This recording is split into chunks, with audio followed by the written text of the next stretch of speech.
এই যারা রোজা ভেঙে ফেলে তাদেরকে আপনারা এই হাদিসটা নিজেরা আজকে মুখস্থ করবেন, আর যারা ওই যে লাল কাপড় টাপড় লাগায় খায় এদেরকে এই হাদিসটা শোনায় দিবেন। পারবেন না ইনশাল্লাহ?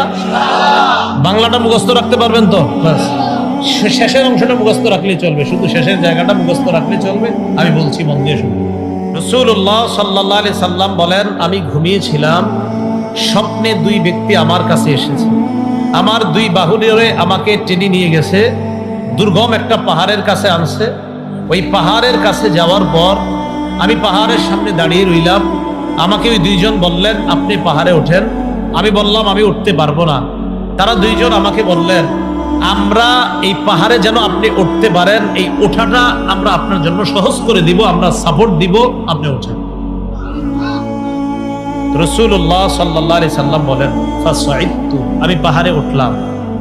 ফাইদা আনা বিকাউমিন মুআল্লাকিনা বিআরাকিবিহিম মুশাক্কাকাতিন আশদাকুহুম। যাইতে যাইতে হঠাৎ আমি একদল মানুষের সামনে গেলাম, তাদের দিকে তাকায় দেখলাম পাগুলা উপরের দিকে বেঁধে রাখা।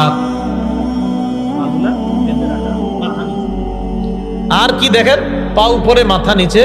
মুশাক্কাকাতিন আশদাকুহুম, এই দুই পাশের যে দুই গাল, এই দুই গাল করাত দ্বারা চিরতেছে।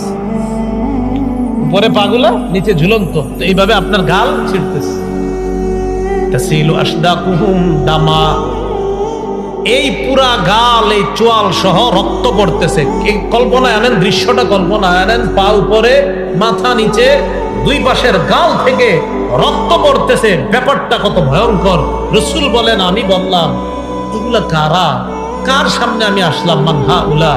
ফেরেশতারা জবাব দিলেন, আল্লাযীনা ইফতিরুনা ক্বাবলা তাহিল্লাতি সাওমিহিম। হুজুর, এরা তারা যারা ইফতারির সময় হওয়ার আগেই ইচ্ছাকৃতভাবে রোজা ভেঙে ফেলে, এরা তারা। আর যারা রোজা রাখে না তাদের অবস্থা তো আরো ভয়ঙ্কর।